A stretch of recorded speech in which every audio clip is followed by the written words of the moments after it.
First I will speak in Hindi language and then in English. इतने ठंड में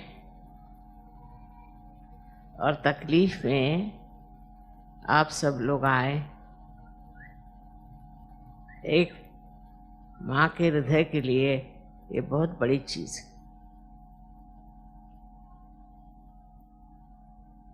अब और कोई दिन मिल नहीं रहा था, तो इसी दिन आप लोगों को तकलीफ उठानी पड़ी और आप लोग इतने प्रेम से सब लोग यहाँ आए।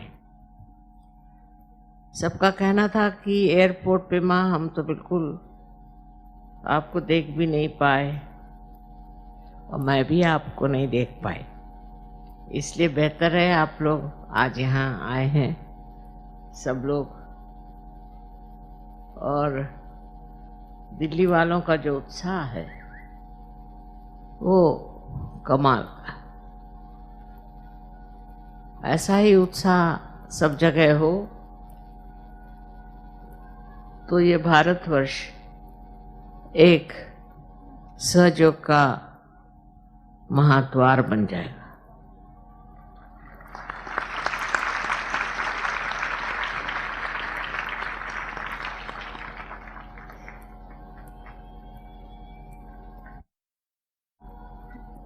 ये एक समय ऐसा रहना चाहिए जिसे घोर कलयुग कहते हैं।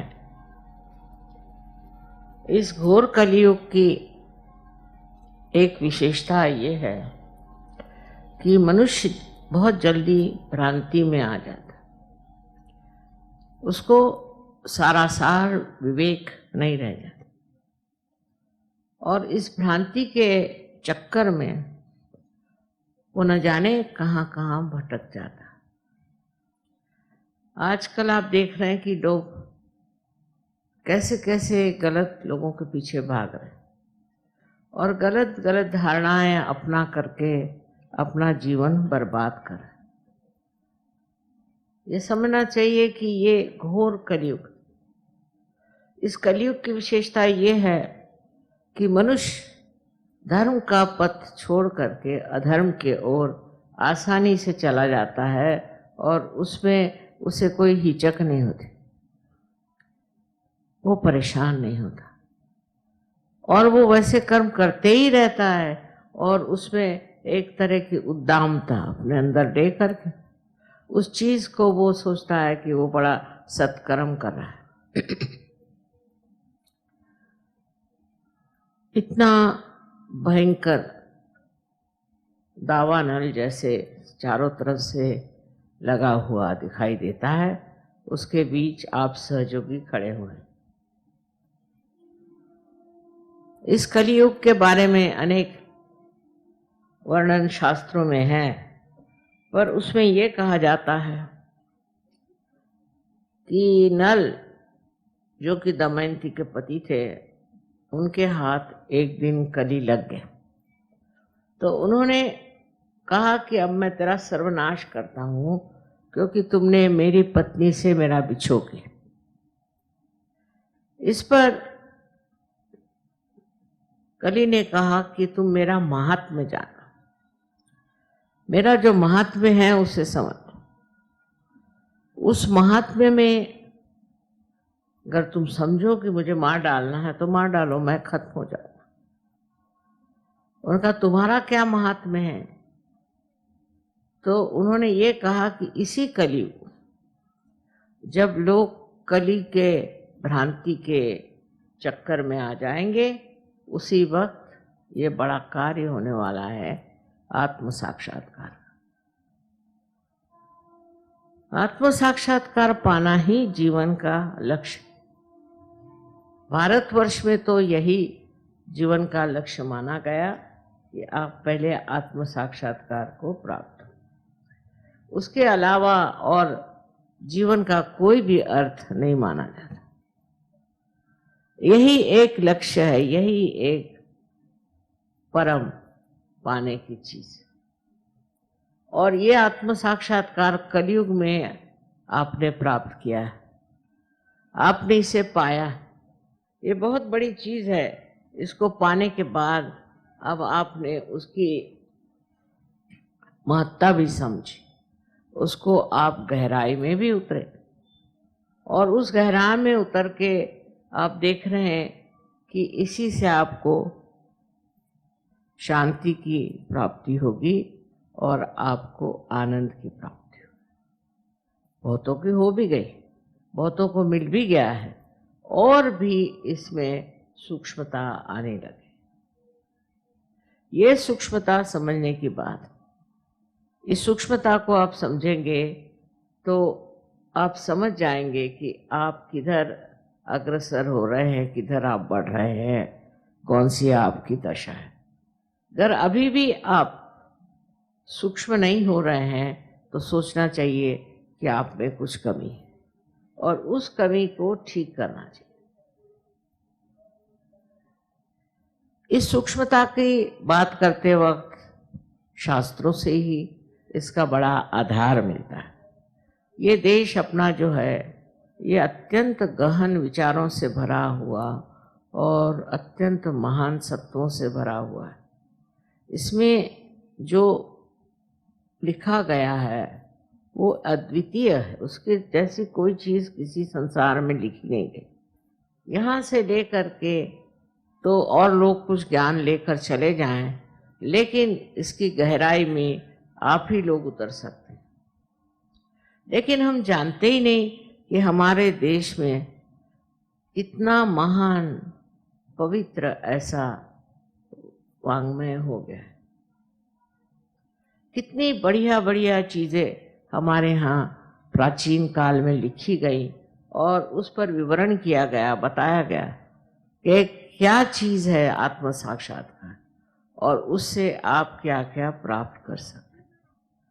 हालांकि हमने आपको बहुत चीज़ें खोल खाल के बता दी, समझा दी, लेकिन उसकी अनुभूति हुए बगैर, उसको महसूस किए बगैर आप किसी भी तरह से संतुष्ट नहीं हो सकते। उसकी अनुभूति होनी चाहिए, और वो अनुभूति क्या है ये समझने की ज़रूरत है। सबसे पहले तो समझना चाहिए कि हम 5 तत्वों से बने हों।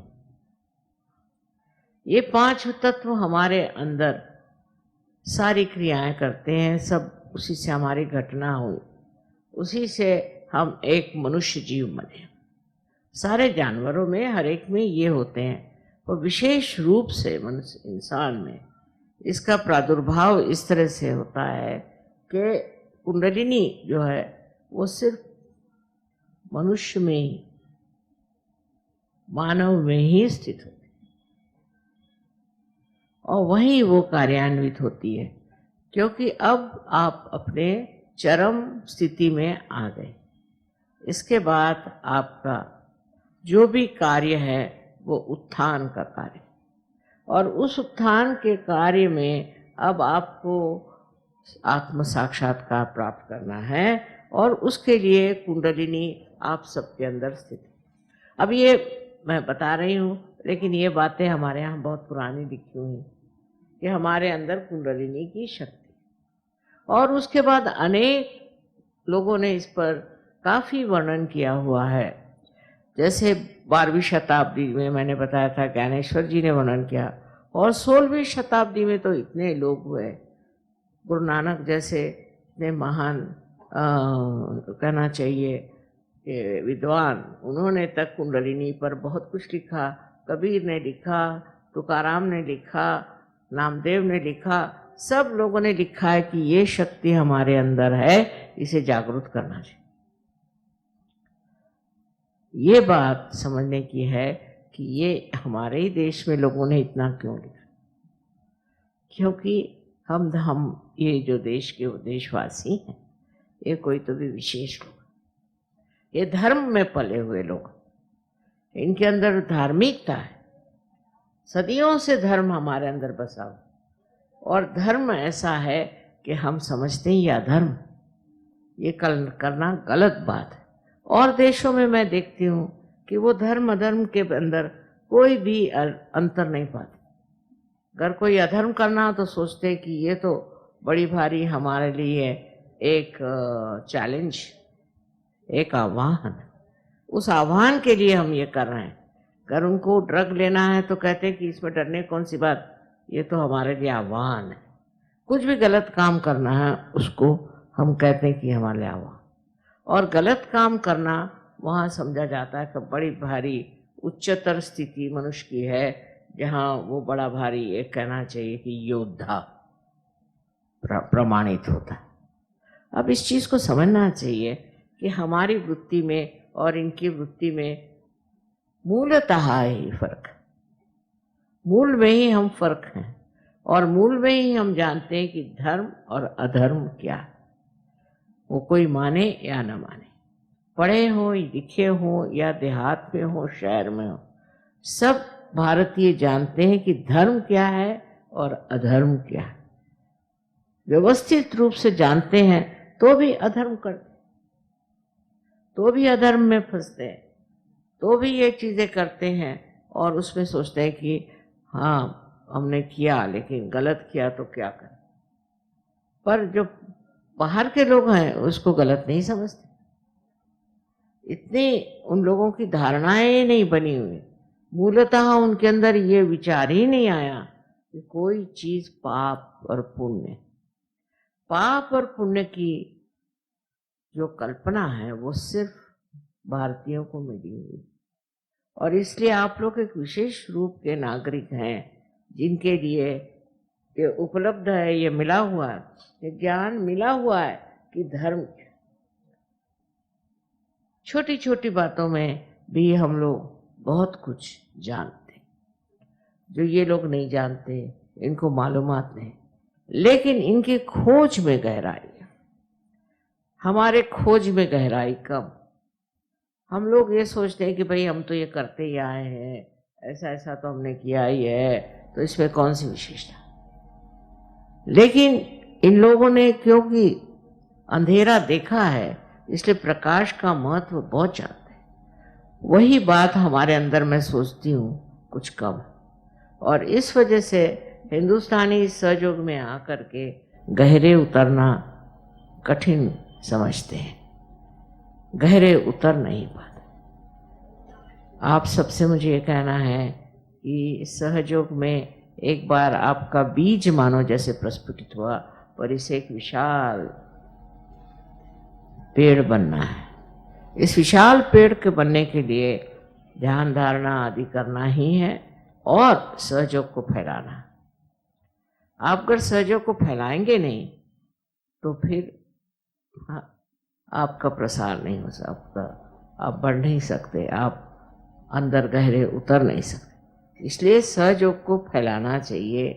कम से कम हर आदमी चाहे तो 1000 आदमी को आत्म साक्षात्कार आसानी से दे सकते, पर इस मामले में शर्माने की कोई ज़रूरत नहीं, इस मामले में हिचकने की ज़रूरत नहीं, और इस मामले में खुले आम बातचीत करने की ज़रूरत है, क्योंकि आप भारतीय हैं। बार बार मैं कहूँगी कि भारतीयता जो है वो एक विशेष अनुपम हमारे पास वस्तु है, और इसीलिए कहा जाता कि हजारों पुण्य करने के बाद आप भारतवर्ष में जन्म ले। लेकिन इस धर्म में जो भी धर्म हम मानते हैं, इसको मैं हिंदू मुसलमान क्रिश्चियन नहीं कहूँगी, पर धर्म माने अच्छाई की ओर जो हमारा रुझान है, हम अच्छाई को पसंद करते हैं। ये जो रुझान हमारे अंदर है, वो जो रुझान है उसके कारण ये है कि हमारे देश में अनेक अनेक ऋषि मुनि हो, और उन्होंने बहुत कुछ लिखा, बहुत कुछ बताया कि जीवन में क्या चीज़ करने से पवित्रता रहती।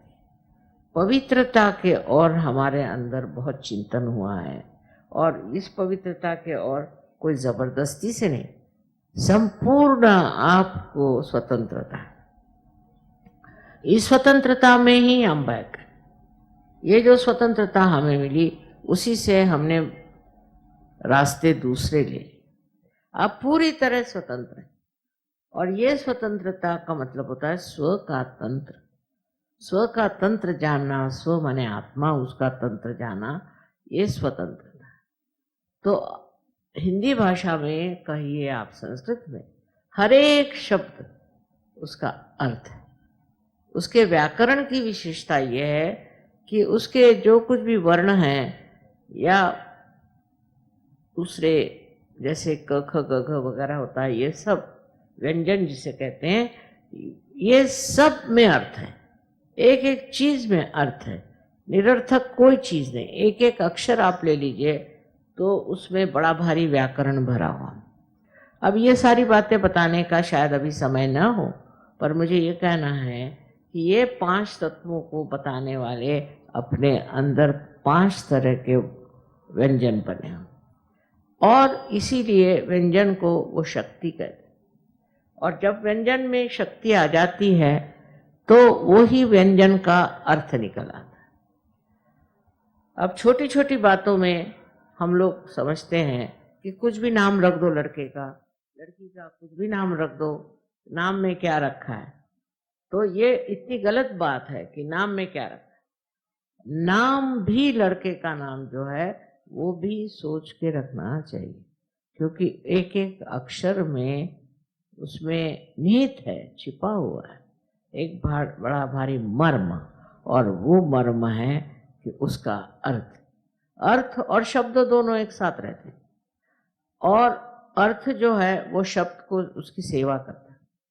कोई भी आप शब्द कहिए तो उसके अर्थ में और शब्द में कोई अंतर ऐसा हम लोग नहीं जानते हैं, पर अर्थ जो है वो शब्द की सेवा करता है।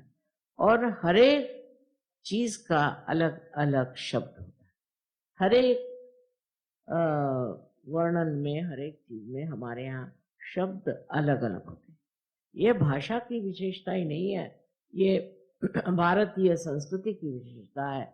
और इसलिए इस संस्कृति से जो लोग उत्पन्न हुए हैं, इस संस्कृति में बढ़े हैं और पढ़ रहे हैं, उनको जानना चाहिए कि हमारी संस्कृति है क्या।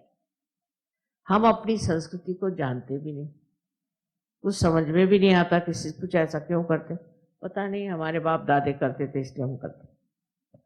तो सबसे बड़ी चीज है कि अपनी संस्कृति को जाने और पहचाने कि क्या बात है, हम क्यों इस तरह से धार्मिक हैं। अपने आप ही हम लोग धार्मिक हो जाते हैं, उनको कुछ बताने की जरूरत नहीं है, कोई उनके ऊपर जबरदस्ती नहीं है कि तुम ऐसे ही करो कि वैसे करो, पर वो धार्मिक है।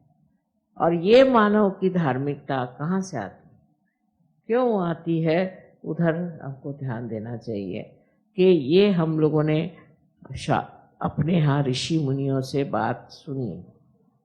अब अंतर एक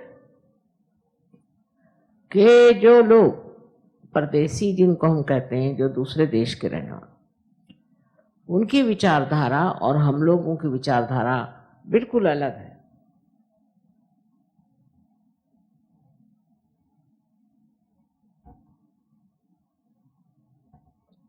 और सोचने का,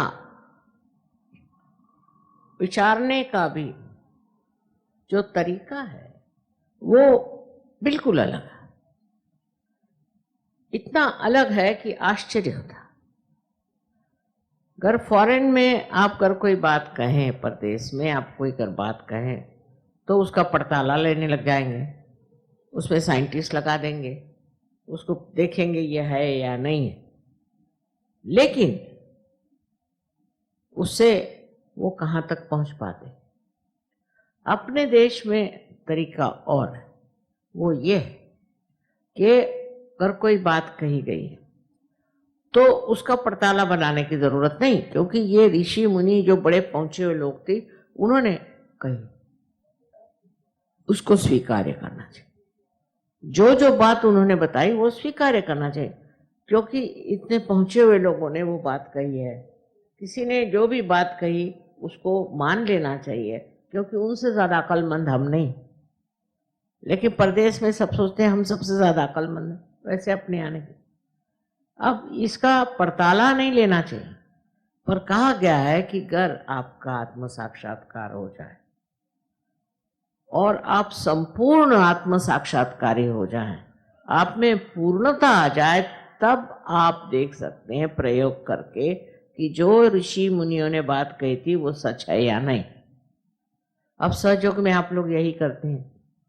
हमने एक बात कह दी, आप मान जाते हैं कि माँ ने ये बात कही और उसको आप समझ लेते हैं कि माँ की कही हुई ये बात है, इसमें जरूर तथ्य है। उसमें आप ये नहीं सोचते कि माँ ने कहा इसका पड़ताला करो, ये करो वो करो। फिर आत्म साक्षात्कार के बाद जब आप संपूर्णता में आता है, जब आप उस दशा में पहुंच जाते हैं, तब आप खुद ही इसका पड़ताला कर सकते हैं जैसे हमने कहा है वो बातें हैं या नहीं। इसीलिए अपने यहाँ गुरु का बड़ा भारी स्थान माना जाता है कि गुरु ने जो बात कही उसको कभी भी शंका नहीं करनी चाहिए। पर आजकल के जैसे गुरु निकल आए, वो देखने के बाद में समझ नहीं आता है कि गुरु के लिए क्या कहा जाए। पर उसकी भी पहचान है, गुरुओं की पहचान है कि किसको असली गुरु मानना चाहिए और किसी को नकली। जो आपको अनुभव दे वही असली गुरु। ये नहीं कि पैसा दे और ये डायमंड निकाल के दे, ये गुरु नहीं हो सकते। ये तो तमाशखोर है, या कहना चाहिए ये अपने दुकानें खोल रखी। गुरु वही है जो आपको अनुभव दे, और जब ये अनुभव आप में प्राप्त होता है तो उसको स्वीकार्य करो, स्वीकार्य करके उसमें बढ़ो, उसमें पूर्णता आप लाओ और फिर उसका पड़ताल आप देखो।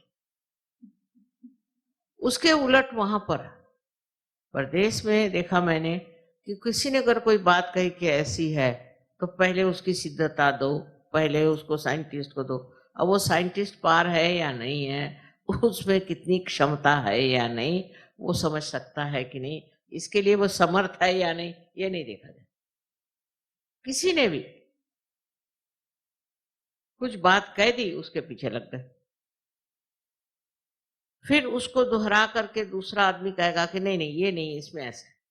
तीसरा आदमी कहेगा कि नहीं नहीं नहीं ये जो है चीज इसमें ये गड़बड़ है, ऐसा है वैसा। क्योंकि उस अभी तक आत्म साक्षात्कारी वो लोग नहीं, और उनमें वो संपूर्णता नहीं है।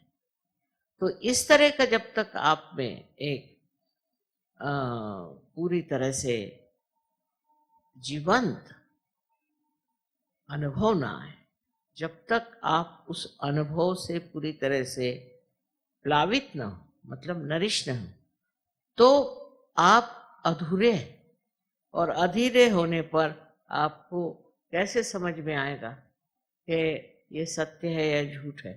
ये बुद्धि की जो चक्कर है यही कम करना है। जब हमारे शास्त्रों में ये बात कही है तो वो सत्य ही। अब नानक साहब ने गुरु ग्रंथ साहब जो बनाया वो सारे रियलाइज सोल्स पहुंचे हुए लोगों की कविताएं ले करके उसे बना। अब उसको पढ़ी जा रहे, ये भी बेकार बात। उसमें क्या लिखा है वो समझने की कोशिश, उससे फिर वो आत्मसात होगा, हमारे अंदर बसेगा और हम उसी के सहारे उठ सकते। तो अब आपसे मैंने दो ही बात बताई, सीधी सीधी बात, कि जो कुछ भी ऋषियों ने और गुरु ने बताया उसको प्रमाण मान लेना, क्योंकि आप अभी तक इतने प्रवीण नहीं हैं, आप इतने पहुंचे नहीं।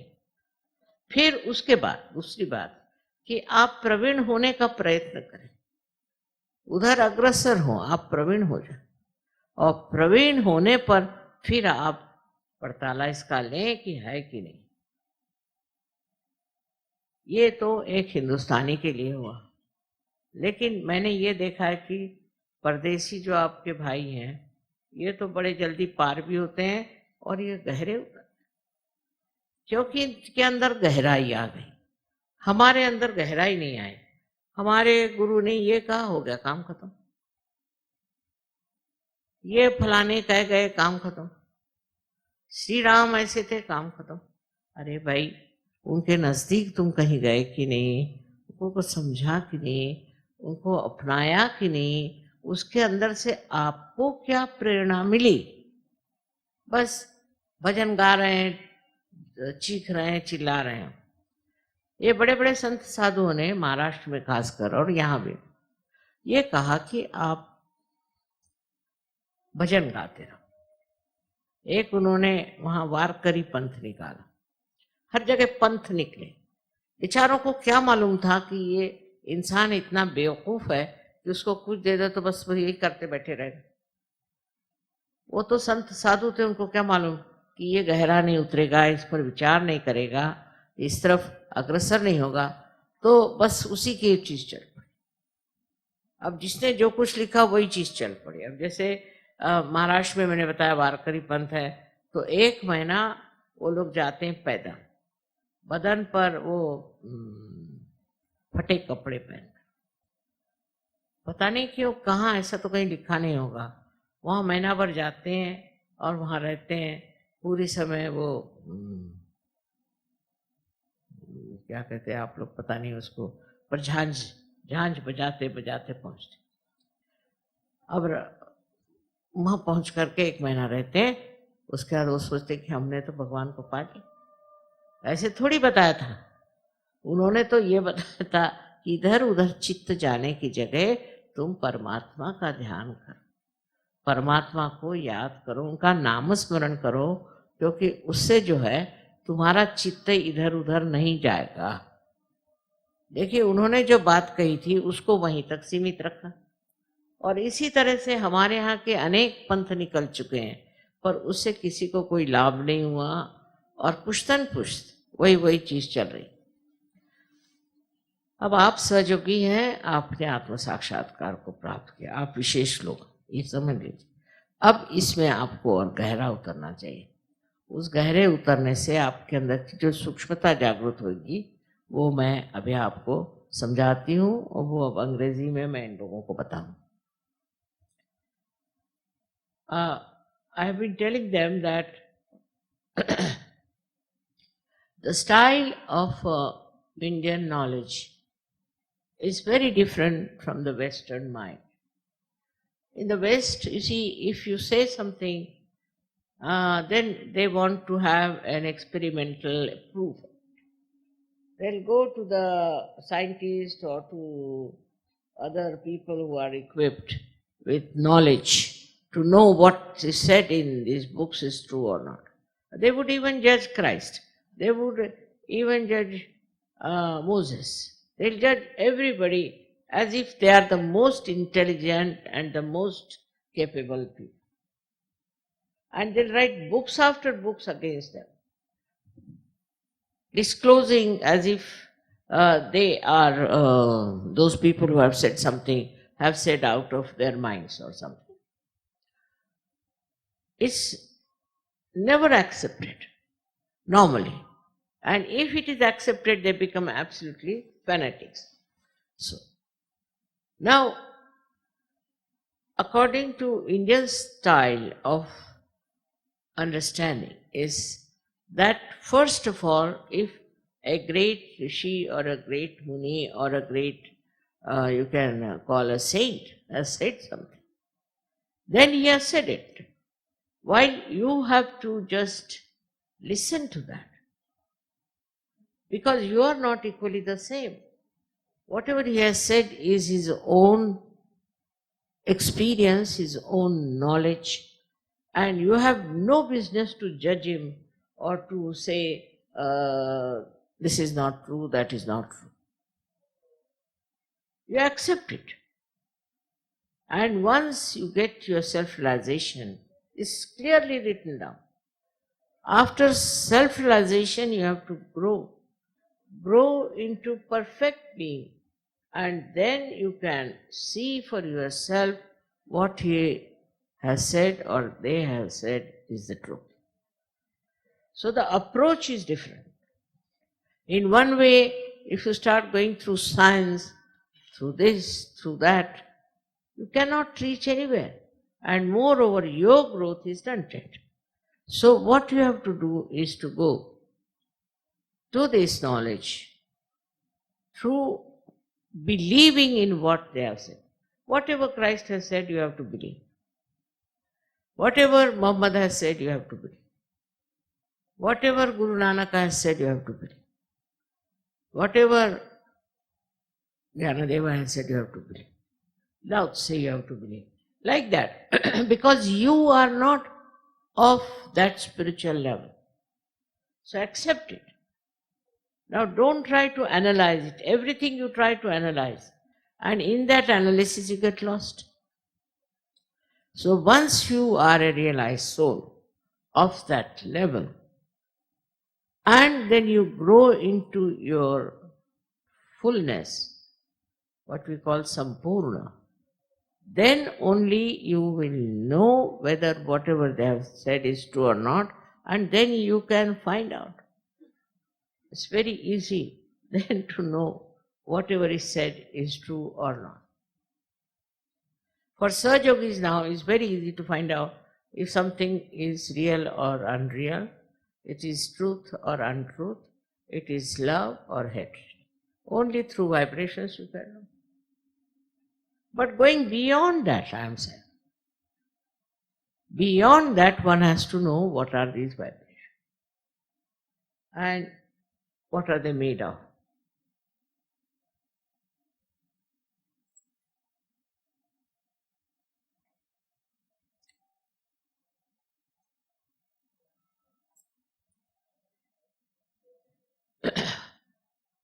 What is the subtle force which is behind those vibrations?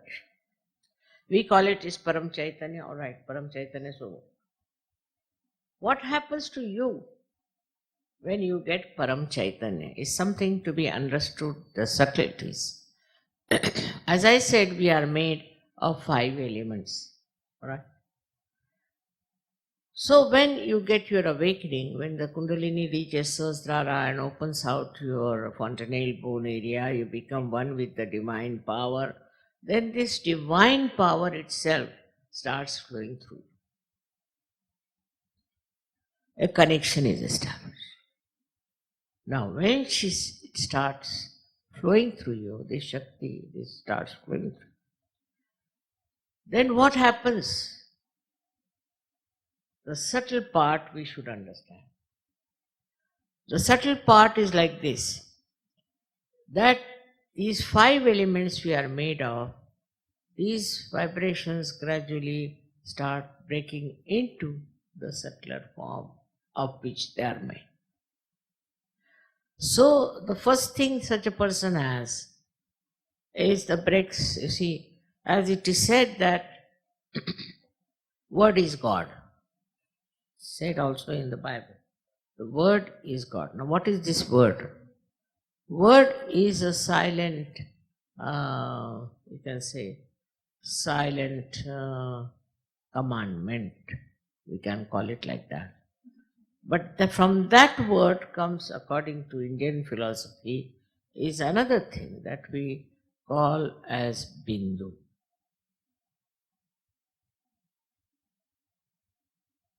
Or we can say word becomes Nad, is a sound. And then it becomes the Bindu, means one small dot, you can say.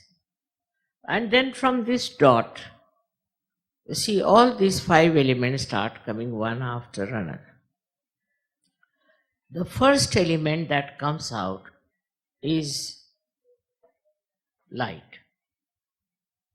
Tej, light, is the first element that comes out. So the essence of the first element is light. We call it Tej, Tejas. It's written, of course, in Sanskrit, but we should understand that how the light pervades Sahaja Yoga so much, and you see the light all everywhere. So the first element, which is light, and you can say in English, the light's subtle thing is, you can say, enlightenment, you can say. But enlightenment has another meaning. So we can say it's Tej. For example, a person who gets realization has a face which is very radiant. So you can say the radiance. The radiance is the subtlety of the light. So this radiance starts showing on your face. radiance start expressing itself. And with that radiance, people get uh, impressed and they start thinking something special about this personality which has radiance. Now you have seen my photographs also, wherever they are. Many a times you find lots of light around.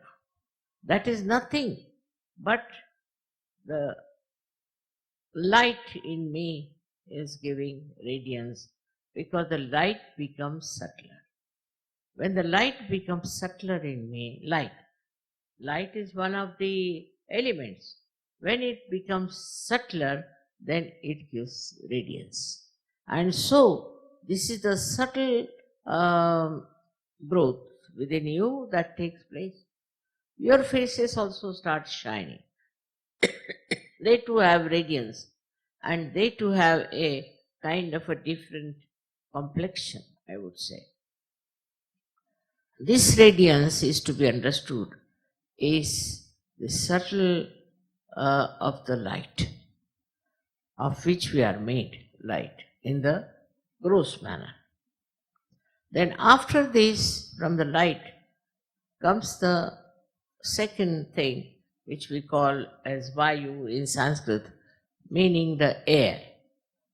So the air that we have, which is gross air, what is the subtle of air? It is cool breeze that you make. The cool breeze is the subtle of that air.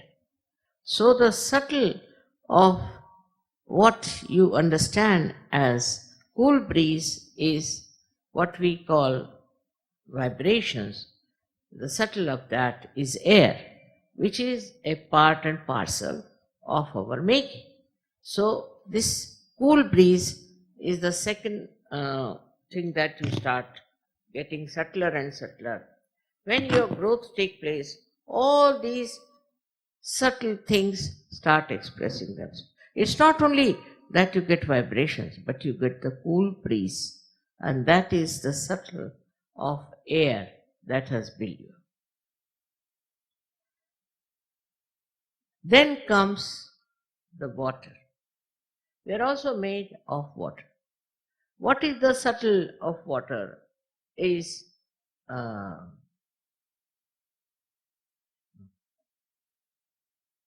sometimes English language, becomes little short of expression, but they call it,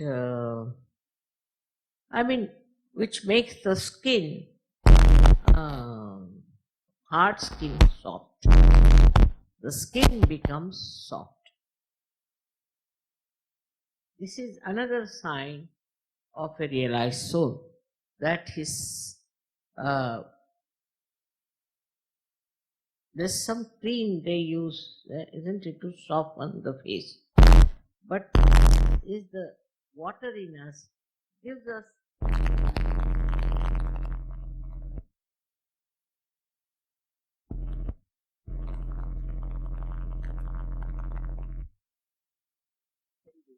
this is the minimum of minimum, I would say. But then a person who is a realized soul becomes a very soft person, very delicate. When he talks to somebody, in his voice there is warmth, or I should say there is कहते हैं ना अपने आप पानी, हिंदी में कहते हैं पानी होना. To have that flow, watery flow and coolness of the water. So that is the another subtle thing that should be expressed in your behavior, on your skin, on your dealings with others, that you should be like the water, which is mobile, which is cooling, which is soothing, which is cleansing. So this also becomes a part and parcel of your being once you become a realized soul. With this water, you have also another thing, we call it as Agni, means the fire. So you also have fire, but it's a very silent fire. It doesn't burn anybody, but it burns all the wrong things within you. Whatever wrong things you have, it burns, and it burns the wrong things in other people also. For example, a person comes with a great anger towards you. What happens that this anger becomes cooled down with the fire that is there. Moreover, a realized soul cannot get burnt. Fire cannot burn. The burning cannot come to him. It's very important to understand. Also, if you are doing something wrong, it may burn you. But if you are a good Sahajayogi, and I should say a perfect Sahajayogi, fire will never burn. We have an example of Sitaji that she went into the fire pit, nothing burnt her. So this is what one has to understand, that once you get to the subtleties of the fire, so the fire and the water, both of them become sort of divine. For example, the water which you touch, water you drink, whatever you put your hand in the water becomes vibrated. Means what? The subtlety of the water comes in it. The coolness, curing power also comes in that water. So when it becomes subtler, all these powers start showing, which you can see for yourself. You don't have to experiment. Then the lastly is the Mother Earth. It's most important, is Mother Earth. There's a photograph you might see which was taken in Russia in my dacha, where the Kundalini is in the Mother Earth. They have clearly. It's there. And it is the Mother Earth which shows. For example, I've seen flowers. If you keep them in my room, they blossom. They can become very big like that. Never people have seen such big flowers. Sometimes they see. I'm doing nothing, I'm just sitting down, and what happens to the flowers? You see, now there, this principle of the Mother Earth works. The subtle Mother Earth works. It's a mother. And that gives you all the nourishment and makes you grow healthy. And this is how this subtlety works of the Mother Earth. Mother Earth is the one who is a giver of birth to all these flowers and all these trees and all that. But it also plays a big part in us. It's not only the Mother Earth that exists without our connection. And we do not respect the Mother Earth. We have polluted it, we have done all kinds of things, we have removed the trees and we have made a mess out of her, but she is our mother. And so many subtle things of this Mother Earth come into us. One of them is gravity. A person becomes very attractive, not in the physical sense, but in the spiritual sense. Such a person attracts others. They feel attracted and they feel that something special is about this person. This is one of the quality of the Mother Earth. If she had not kept us attracted, we would have fallen off with her movement. And also other qualities of the Mother Earth also start manifesting within us, and we become very, I should say, extremely tolerant, patient person. Tolerant and patient. Extremely tolerant and patient. But if you are not tolerant, if you are hot-tempered and all that, that Mother Earth principle has not expressed itself. Look at the Mother Earth, how much she tolerates our nonsense, how many wrong things we do against her, but still she tolerates. Sri Ganesha's quality is to tolerate, to begin with. Up to a point he tolerates. In the same way, we too become extremely tolerant, patient and forgiving. This is the minimum of minimum that should happen to all the Sahajogis who have vibrations. Because I have told you all the things that are expressed in your vibrations. It's a thing to be understood that what you have become now is something very great. It's not happened to others. It's It's not happened to somebody who is not been a Sahajayogi. You see the people who go to church or to mosques or to temple, see their faces. Look at them, how they do look like. They haven't got anything from the temple, they haven't got anything from the mosque, they haven't got anything from any one of these places where they go to worship. So that is artificial. That has become something, I should say, without any connection with the reality. Only after realization you are connected with reality and you can get the understanding of all these subtleties working through you. Why I am telling you this? Because I want you to know and recognize yourself, to understand what you are, what you have got. Once you recognize yourself and understand yourself, you can do a lot. First of all, to say that I am a Sahajayogi itself should be very much with self-confidence. And as a self-confident person, should find out what have I done as Sahajayogi, what can I do as Sahajayogi. Some Sahajayogis have done wonders. They have done such a lot of work of Sahajayoga, while some Sahajayogis are still writing to me that my husband is fighting with me, my son is like this, my mother like this. All the time, you see, letters after letters come to me. You are a Sahajayogi. Now you just see to your subtleties. Work it out. They think I am here to solve their problems, their family problems and their jobs and things. I am not here for that. I am here to give you self-realization. And the understanding that whatever you have got, you must accept as a challenge. Take it up as a challenge and you will be amazed how you will be helped and how you will get the results. Sahaj doesn't mean only that you get spontaneous realization. It also means you get spontaneity. The whole nature gets spontaneity. All those subtle things that I have told you, they all get spontaneous and they work it out. Of course, there are angels and there are ganas who are helping you. But you need not worry about them just now. Main thing is you must realize what you are, what you have got, and how much you have faced it, you have got it, and how it has worked.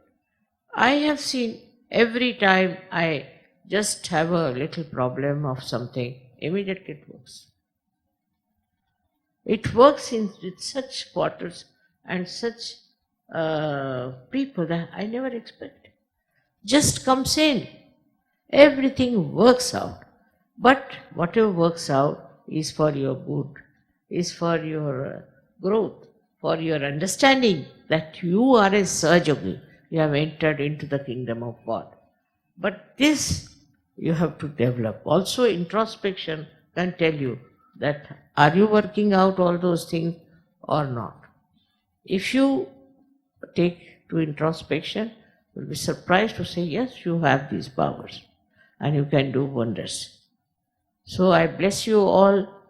Please develop those subtle things within you. They are already there. You don't have to do anything. Only understand and locate. Thank you very much.